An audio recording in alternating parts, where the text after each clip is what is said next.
the season for shopping. As early as November, bazaars and night markets keep opening in different areas around Metro Manila. They are good places to find one-of-a-kind items at bargain prices. However, most of them do not issue official receipts, which may be a problem, especially when the purchased items from these bazaars are defective or damaged. The Consumer Act of the Philippines states that any consumer is protected by any unconscionable sales and practices and have the right to good services and quality products. They also have the right to products that do not contain hazardous materials such as lead and mercury. However, since bazaars are mobile and keep changing venues, they operate temporarily and do not issue official receipts. Many shoppers think that they cannot demand for refunds or exchanges for the defective products. In the case of bazaars, what are the rights of the consumers? If an item is defective or damaged, can it still be refunded or exchanged?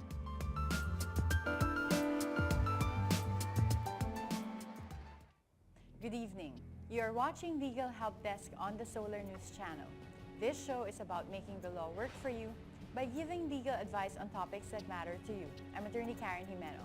And I'm Attorney Rod Nepomuceno. Tonight, we will discuss your consumer rights against bazaars and tianguis, especially since this is the Christmas season and a lot of people are buying gifts from these establishments. We'll tackle instances of refund, item exchanges, and the like.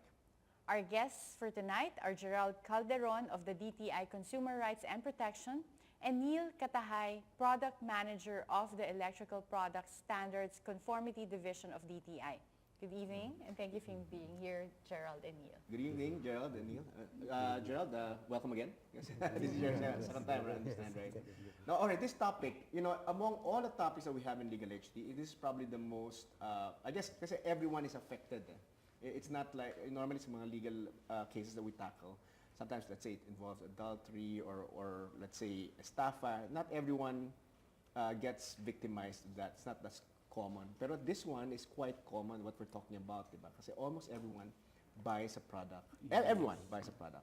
And almost everyone has had experience na, has a complaint about a product that they purchased. No? But this one particularly is interesting kasi we're specializing this topic on talagang bazaars and tianguis. Yes. So a lot of people think that just because walang proper store, dahil stall yan, pag may mabili sila, hindi na sila makakapagreklamo. But is that really the case? If so I guess Gerald and Neil, you can help us. If I buy, for instance, from a stall in a bazaar, tapos may nabili akong mga products na defective pala, what can I do in order to basically complain or pwede ko pa bang papalitan yon?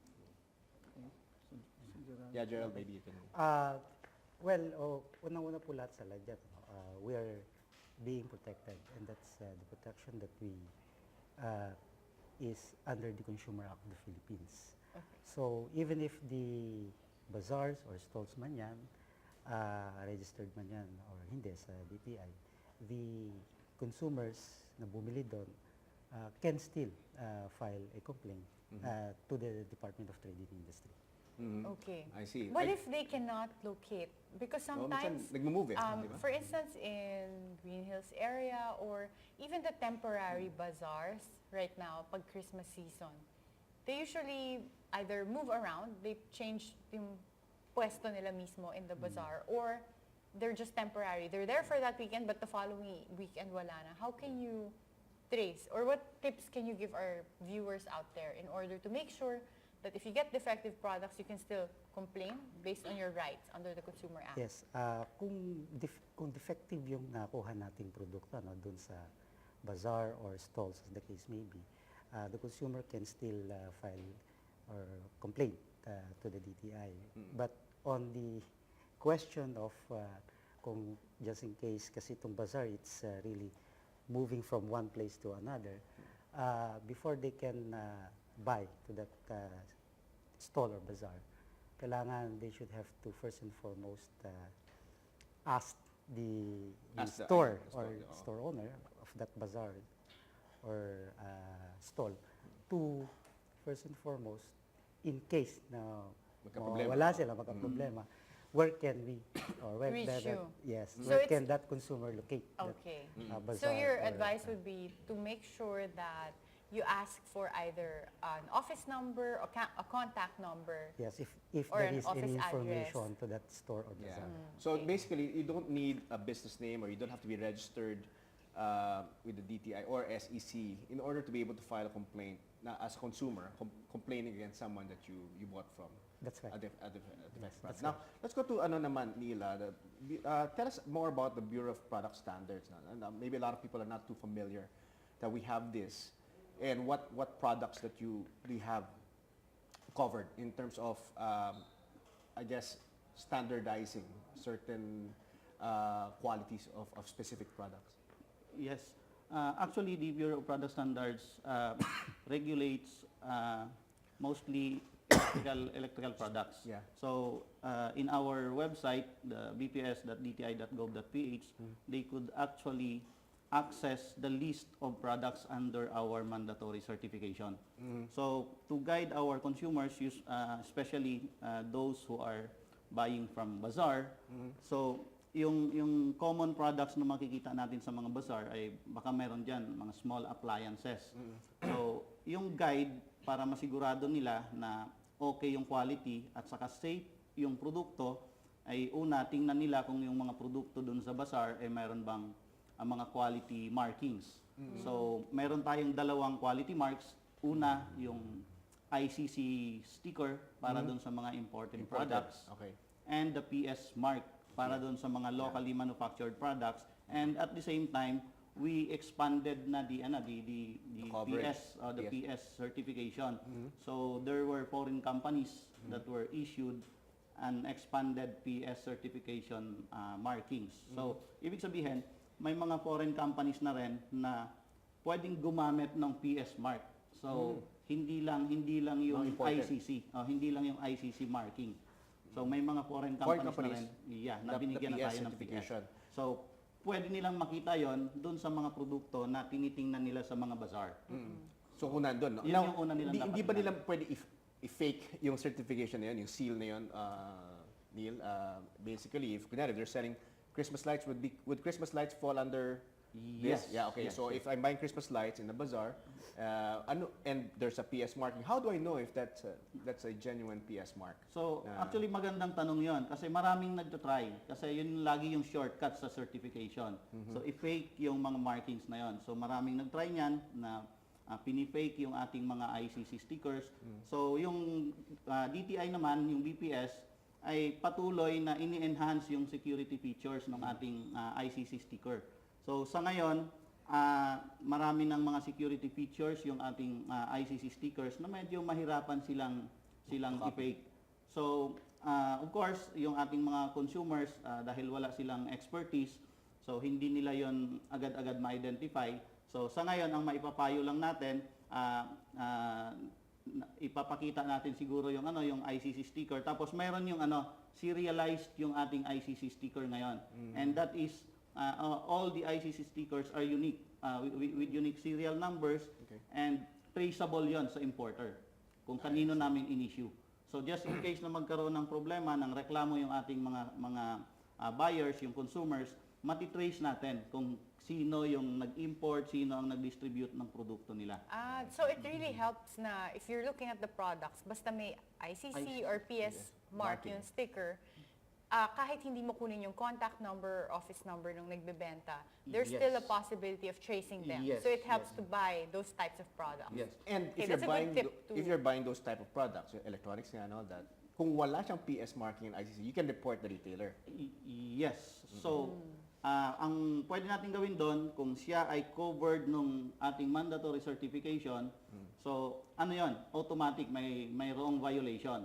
So kung saang level natin binili yon, so may violation yung may violation yung retailer, at the same time equally liable yung either yung importer o yung distributor ng produkto na yon o yung manufacturer. Okay.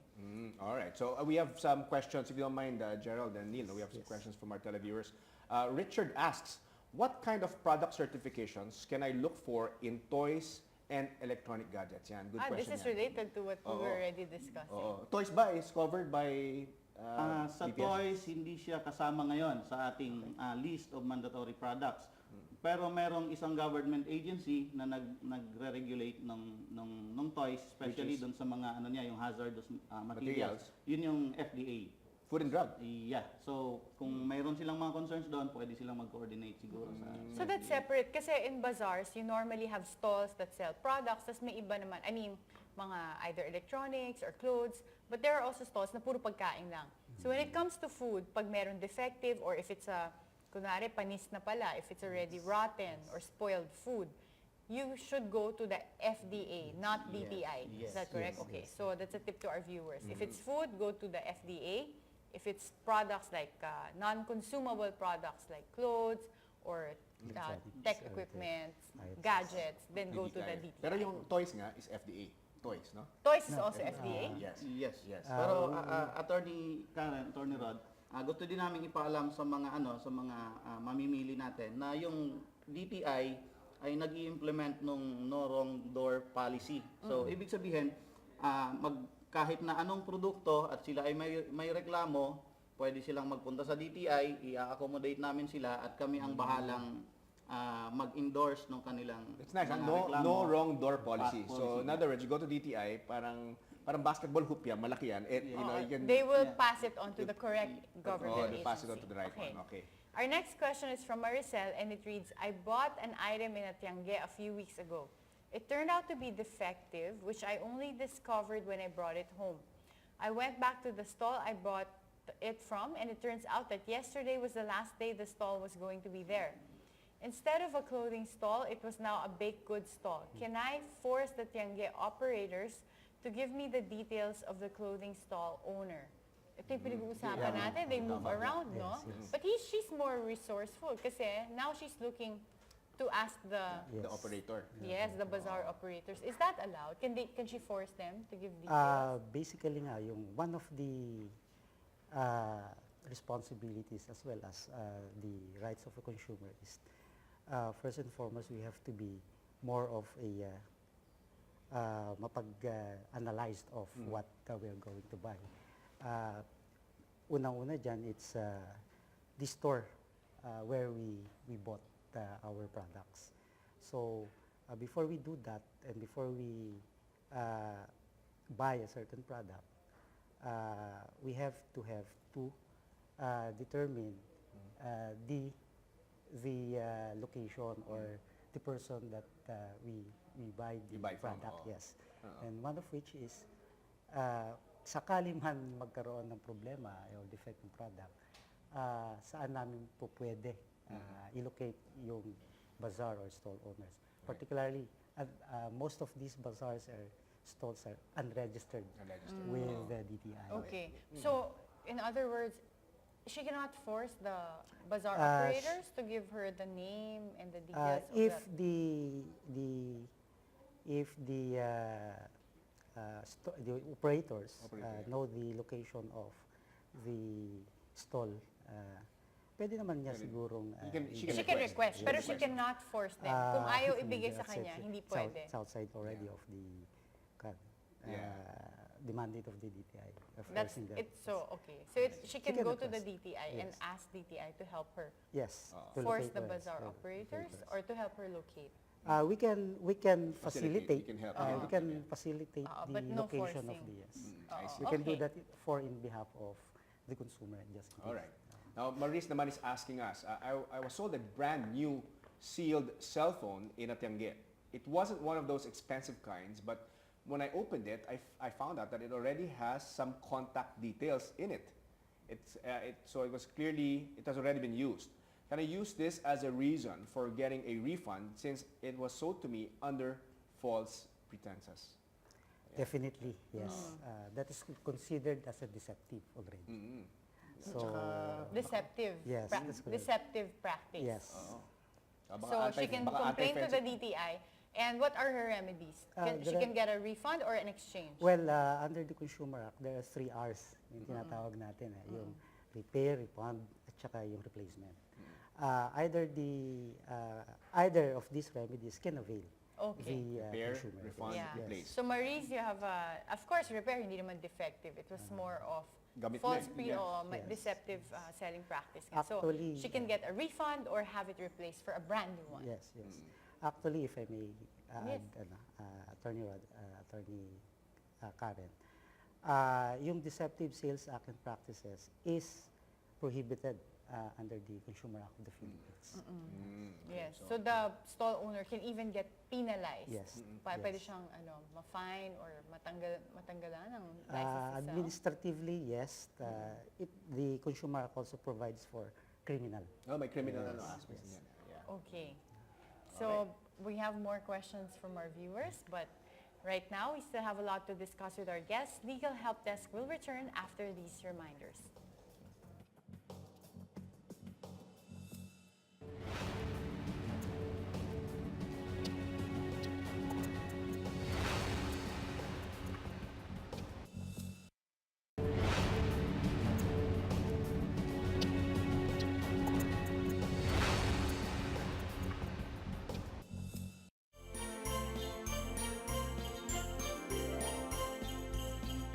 Christmas is the season for families. It is the time where we show our love and appreciation for every person in our lives.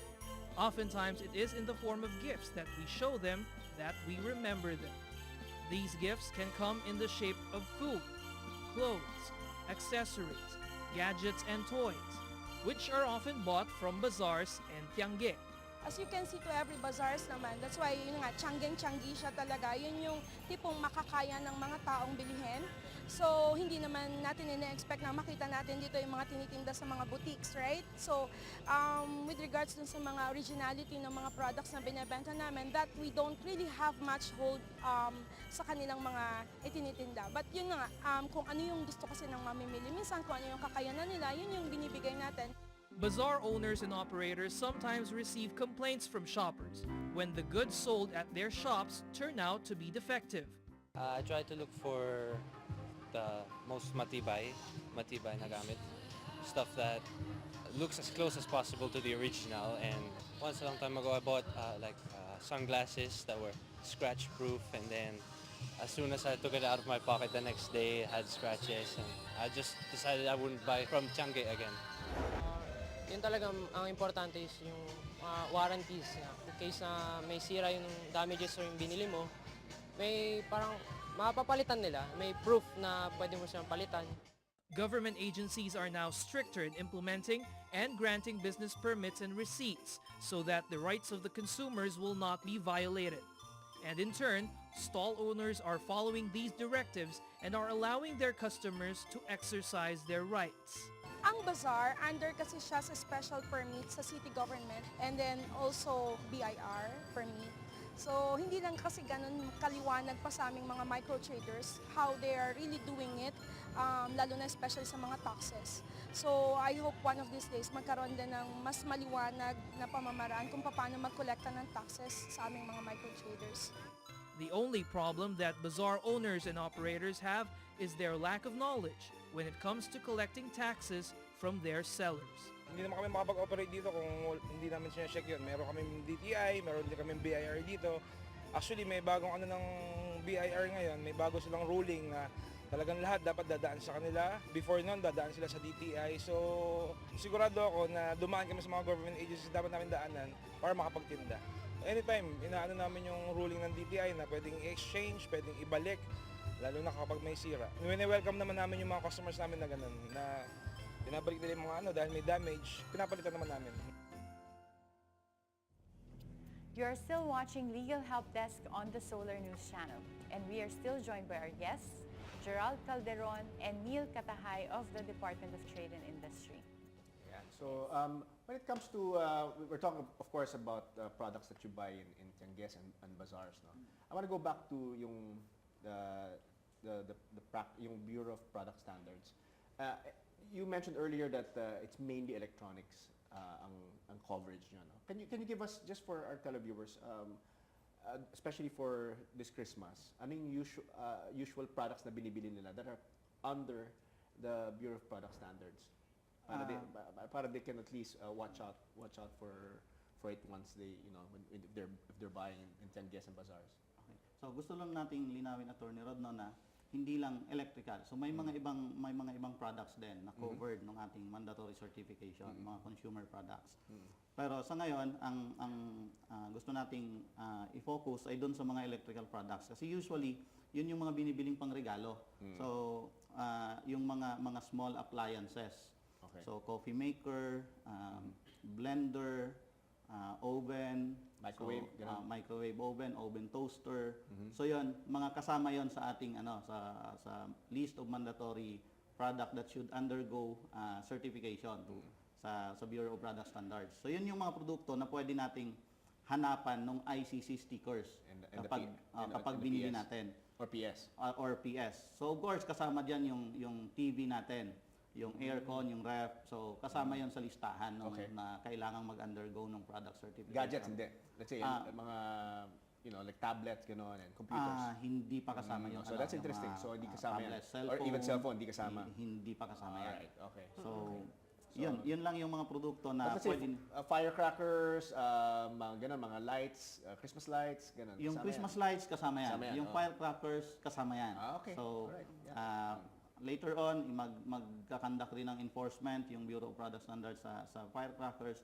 But just last week we conducted enforcement sa Christmas lights.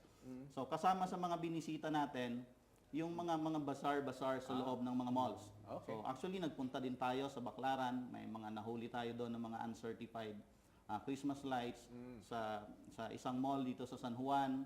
So pinuntahan din natin 'yan at meron din tayong mga nahuling mga pwesto doon sa loob ng mall na nagbebenta ng mga uncertified na Christmas lights. Okay. Alright. I'd like to ask si Gerald naman, I've seen a lot of tiangges na merong policy na no return, no exchange. Is this allowed? The no return, no exchange is not allowed under the Consumer Act. Actually, even if bazaars or stalls, as the case may be, are still covered of that prohibition. Kasi this is considered as deceptive. Okay. They put an impression upon the consumer that they have no longer Any have the right right. to return in case Yes. the product is defective. What if the product is not defective? If the size is wrong, Okay. kunwari mali yung size na nabili, or nagbago lang yung isip, tapos sinabi, can I exchange it? Wala pang 24 hours, hindi ko pa nagagamit. Is that allowed? Mere change of mind basically is not allowed Okay. in the Consumer Act. So, a no return, no exchange policy is prohibited only with respect to defective Yes, products. yes. Pero pagka nagbago yung isip, even if the product is not used, Yes. a consumer cannot force the No, seller no. na tanggapin ulit yung product. Yes, yes. In other Pero words, may But- iba pa yeah. pumapayag. But, diba, uh, so yeah. voluntary. there are some instances na, well, this is only for promoting the goodwill of the retail establishment. They can. They can. They They can, allow yes, it. yes. Yeah. Kasi What like- if wrong yung size? If I bought something, Let's say a tapos, gift. It's a gift. Yes, and it's And- too small for the person na pinagbigyan ko. Can we still exchange the item? Or is it fair for a tiangge to say, nope, no return, no exchange? Well, in that instance, goodwill will still. So you cannot force the yes, seller to yes, change the yes. item. What if, ito pa yung isa ko nakikita lagi, some stalls, especially tiangges, do not allow fitting. So nakalagay, no fitting, but no return, no exchange then. Is that allowed na hindi mo nga pwedeng sukatin, but how can you estimate your size, diba? Yes. Well, actually, the consumer has already exercised the right that kailangan you have to determine your size. But in that instance, yung stall or yung store na pinagbilhan mo doesn't want to have that clothes to be fit. Siguro in that instance, you can. You should be able to exchange. Yes. the item. Yes, you can. So you can report this stall to the DTI? Yes. Okay. you- Would you you consider can. that as a deceptive, unfair Definitely, sales yes. practice? That's right. Okay. Now, meron bang is there a period? I understand from the Consumer Act that there's no specific time, di ba? Whether it's 1 day, 2 days, 7 days, wherein you can return the product? There's none, right? There's no There's none, specific yes. day. There's- It depends on the product, I suppose. Yes. There's no specific period for the consumer to return the product that you bought from the store. Actually, kung defective talaga siya, the usually 7-day policy is still subservient to the consumer of the Philippines. Kung defective, you still have to have the right. Okay.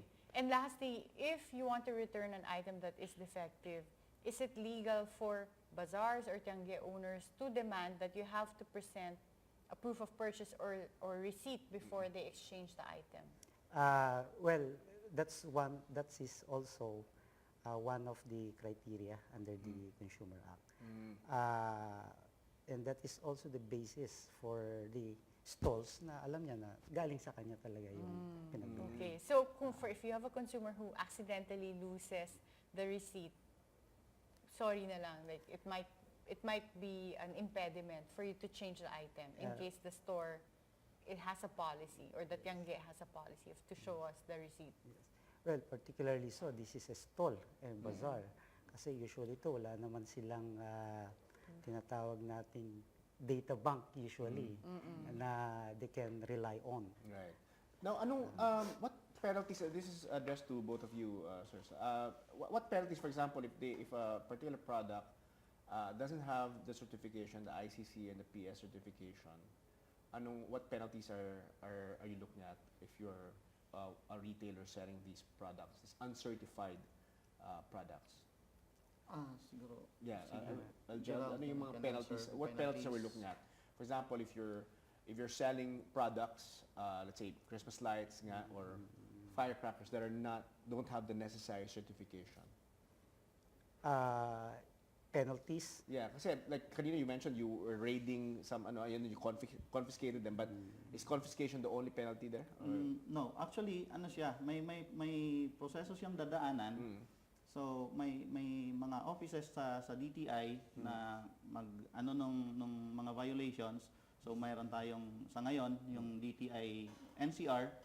So magkakaroon ng mediation, may levels yung pag-process nun.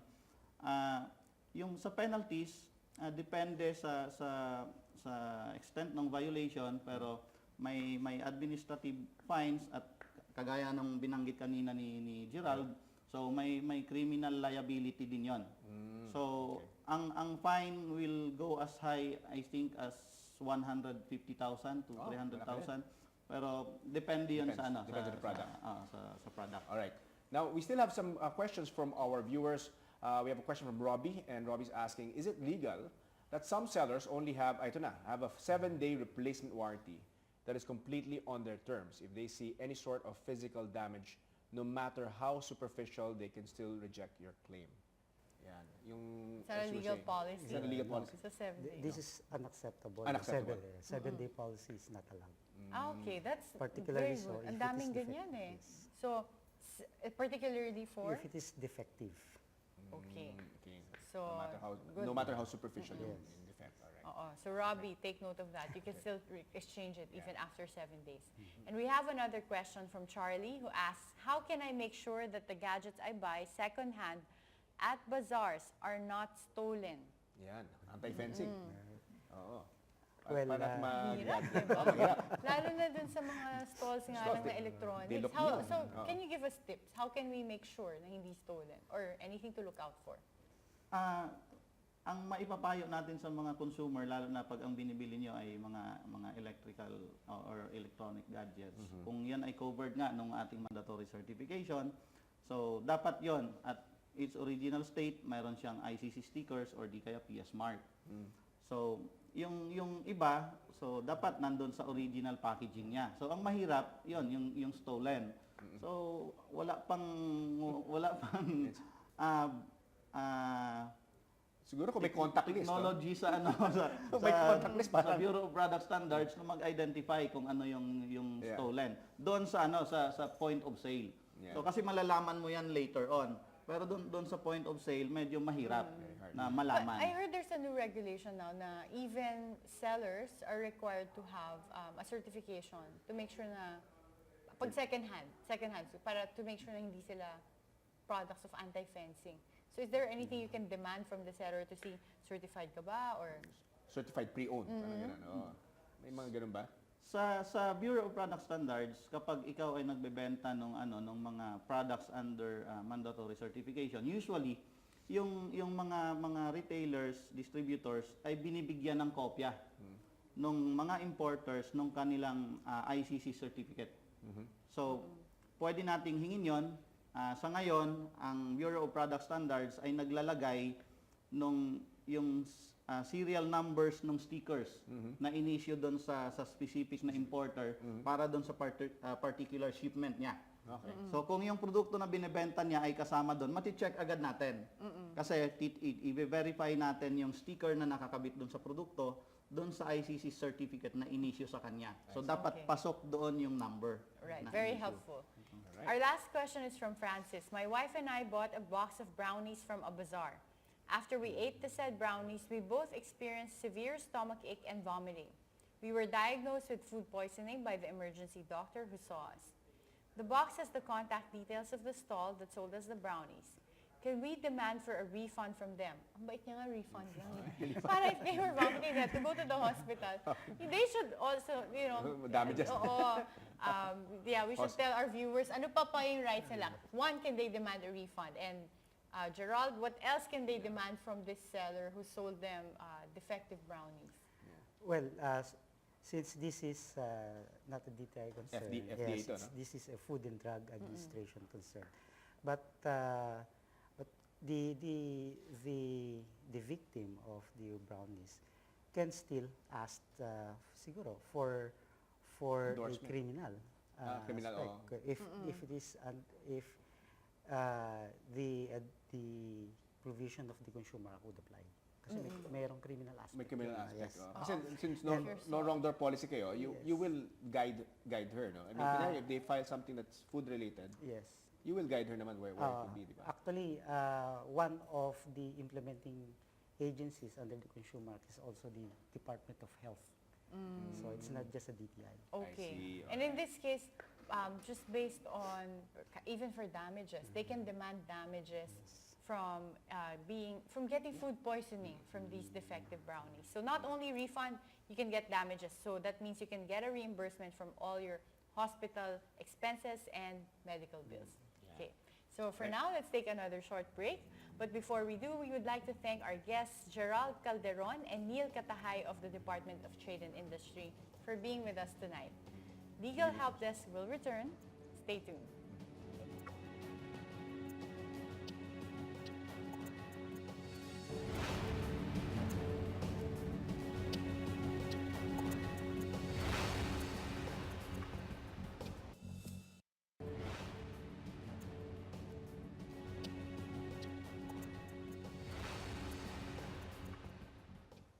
You are still watching Legal Help Desk on the Solar News Channel. And we are now joined by Engineer Harris Balahadia, Service Engineer, and Tony Dizon, Project Coordinator for the Eco Waste Coalition. Yeah. Good evening. Welcome to the show. Yes. Una, I Very thought we had- Christmas na talaga with all the toys, and we have Inspector Gadget. Yeah, I thought Dexter's laboratory to, ano? Ako naman Inspector Gadget with this device. Just for our televiewers, you're not in the home TV shopping network or whatever. We're going to be talking about products that you Safety of buy. products, that you yes. buy in bazaars and tiangues, di ba? These are normally what you would find in bazaars and tiangues. So basically, Tony, maybe can explain to our televiewers, how do you know if a particular item that they're buying, especially gifts, is unsafe? Basically, hindi talaga siya ganun kadaling ma-determine. It's not the looks talaga yung nagtitis sa atin para sabihin, okay, yung product na to, it's safe or not, no? Isa pa rin sa gusto nating i-raise yung awareness ng consumers natin on the product information. Mahalaga talaga na binabasa natin, kinikilatis natin, no? Dinedetermine natin yung quality ng products before we buy it. Dahil yung quality ng products will determine kung whether or not the product is safe or not. Okay. So for instance, what are the biggest hazards when it comes to products? You mentioned kanina, parang sabi ko, ang ganda ng isa, but then you said, may lead content yan. Yes. So what types of toxic substances can you find in these products? Actually, sa almost 3 years na na testing na ginagawa natin, may 5 types of chemicals that usually present dun sa mga products na to. Ang pinakauna dyan is yung lead. Lead as a chemical. Sa studies na nababasa natin, ang lead as a chemical ay usually ginagamit siya for paint. Ang contribution niya sa paint would be one, of course, magiging glossy yung paint mo, and it will last probably a year bago ma-turn out yung mga But colors niya. what are the health risks of lead? So if I buy a toy from here na may lead pala and my child plays with it, what's the risk to my child? Ang lead is a neurotoxin. Basically, it affects the brain. Hindi nga lang for a parang immediate reaction. It prolong. Cumulative yung ganitong klaseng chemicals. It stays in the body. It stays. It goes into your bone marrow. Kaya hindi mo talaga siya ma-determine. Can eventually cause cause neurotoxin. Okay. So it affects the brain. It slows down your psychological motor thing. That's very dangerous, and a lot of parents don't know it. They just buy toys for their kids, let them play with it. Hindi mo alam na may lead pala. Quite common. And in fact, yung World Health Organization also determines that especially yung mga kids below 3 years old or yung mga toddlers na tinatawag, it has this activity, yung hand to mouth, no? Wherein lahat ng hawakan nila, pagtapos niyang laruin, ay isusubo niya. Now, of course, Very products like this, di ba, you don't have, unlike food products, may ingredients. Ito, walang tag, no? There are usually no tags na parang what's it Although composed I've of. seen, Rod, some toys before na nakalagay no lead, no. Yeah. May mga ganun. Ano pa ba yung ibang mga Or pa bang ibang chemicals ang pwedeng makita? Dito, nakita natin may cadmium din dito. Meron din yung tinatawag na phthalates. It comes from the family of plastic. Actually, it's a chemical that will soften the plastic. No? Basically, very hard yung plastic. So And all to soften it, you need this chemical. And they all pose risks to the health of Yes. either kids or whoever uses the product. Kasi for how many years hindi talaga to inilalagay ng mga manufacturers eh. Of course they will not, no, kasi masisira yung product nila. That's why we keep on raising the awareness ng consumer and even the government to really strict yung guidelines natin sa pag import ng mga ganitong klase mga products, no?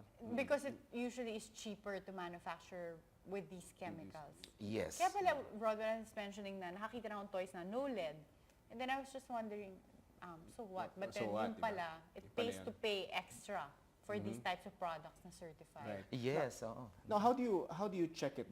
You in the Eco Waste Coalition, is it? So you're in a way guarding and protecting the consumers, right? That's your cause. How do you go about? I noticed that Engineer Harris here has a gadget, an equipment.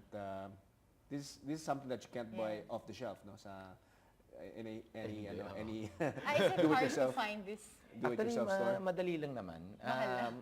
Usual, ang ganito kasing klase ng machine, we call it the XRF, or the X-ray fluorescence spectrometer. Ginagamit siya to determine what kind of chemicals. I see. For example, this one, no, sabi nga natin, sa paint siya makikita. So this doll, ang paint na ginamitan ay yung kanyang boots, yung shoes niya. But if you will notice, it's cheap. Very cheap talaga yung klase ng product dahil it flakes, no? Natatanggal na talaga siya. So for how many days or how many months, yung kid na naglalaro nito ay will be exposed sa ganitong klaseng chemical dahil nag-chip out na yung mga paints. And kung yan ay itetest natin using the X-ray fluorescence spectrometer. Okay, si Engineer Harris is doing that now. Yung machine will only took 30 seconds, no, para ilabas. Okay, At lalabas yung result. Televiewers. Sorry, there you go. Ayan. Yan. Yeah, Sinasabi na kagad ng machine kung ano kung fail siya, yung PB, which is the chemical symbol for lead, ay umaabot siya ng, how many? 1,369. And what's the normal range? Ayun nga eh. Ang standard na, Na safe. na nakuha natin from the US is 90 parts per million lang. Oh no, and This this, is is 90 parts and this is 1,300. 1,369. So Wow. it's So it's really really way Very beyond scary. talaga. And And, so it helps to, of course, pag mga tiyangge, pag ganito, walang label no? So Wala talaga. if you want to be safe, I was thinking earlier, Rod, I'll just buy one of those machines. But then I found out how expensive they were. Nasa millions medyo millions pala. yata to, no? Oo. So how do we go about, so Yeah, if can how do we- you police this? How do you Yes. help the consumers in more, I guess, concrete terms? What do you do really? Do you do raids, or do you go to tianguis and just zap them with this, or? Two things yung pwedeng gawin natin. One, of course, hindi naman tayo regulatory Yeah. agency. No? You're really just a coalition. We are a non-government organization, no, raising awareness on these chemical concerns.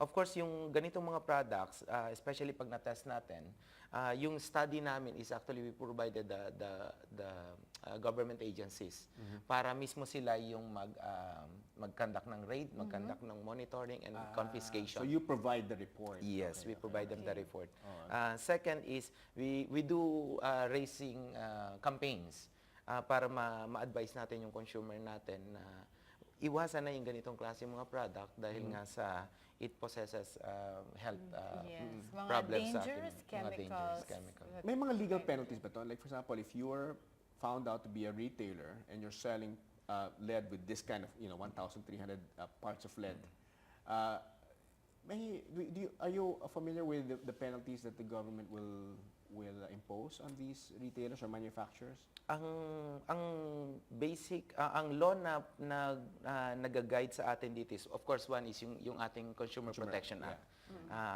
RA 7394. Sinasabi doon na dapat lahat ng any materials na ginamit mo sa pag-produce ng ganitong klaseng product should be Listed? listed as part of the product information. So therefore, kung hindi nakalist yan, it should be, hindi dapat siya binibenta, no? Yeah. Or pwedeng i-categorize siya as misbranded or banned products, no? Ganun yung ano. Sinopercede din yan nung tinatawag natin na Administrative Order number, if I'm correct, 20 or 21, na mas in-specify talaga doon na yung every manufacturer, dapat nililist nila dyan lahat. One, of course, manufacturer's name, address, every information na kailangan ng isang consumer para sabihin niya, magkaroon siya ng informed choice na, okay nga itong product na to at ito ay hindi. Sa penalty, under the Consumer Protection Act, and at the same time, isa pang gumagabay sa atin yung bagong Food and Drug Administration Act, which is RA 9711. Nagre-range from, if I'm not mistaken, 10,000 to 500,000 ang penalty. Okay. Yes. And ano pa yan, pwede pang kasuhan yung mga nagpo-produce. Yes. So is there also an imprisonment aspect? Kasama yon. I think So pwede it's makulong. from 6 months to And a then, year. Tony and of course Engineer Harris, if it's impractical for anyone, I found out na around 1.5 million pala yung ganitong kind of machine. So obviously, kanina I was thinking, maybe I can bring it to the bazaars. Pwede akong mag-laser Mag-laser myself. dun, But it's expensive pala. So can you give our viewers a practical tip on how they can at least avoid yung mga products na may lead or dangerous chemicals? Okay. On their own. On their own. Ano yung- Parang ano ba yung pwede mga nilang tips? Like gawin, what to look out for? Kasi From a sometimes, practical like ito, standpoint, ganda-ganda ng packaging, pero yung pala may lead. Kasi di mo naman Oo. ma-smell, di mo naman Yes. Tama yun, tama yun. ma-taste. diba? Tama Any helpful tips? One, of course, yung pinakaiingatan sa experience natin is yung glossiness nung isang product. Once na glossy yung isang mga products Isang na tulad part- nito is isang part of the product maging also. suspicious na tayo na yan most probably with lead. Second is kung ang pinagagamitan ng product is made out of plastic. So any plastic material, ang tendency mas mataas yung chances na mas kumakapit yung paint doon with lead content as compared to dun sa other materials, no, like Fabrics. cotton or fabrics I see, okay. or cloth. And then the third one is any glossy, sorry for the colors, no? Ayaw rin naman natin very specific on colors, but colored yellow, orange, red, these are the 3 most colors na talagang May mas LED. ginagamitan yung non-LED. So, a good thing to remember is Roy.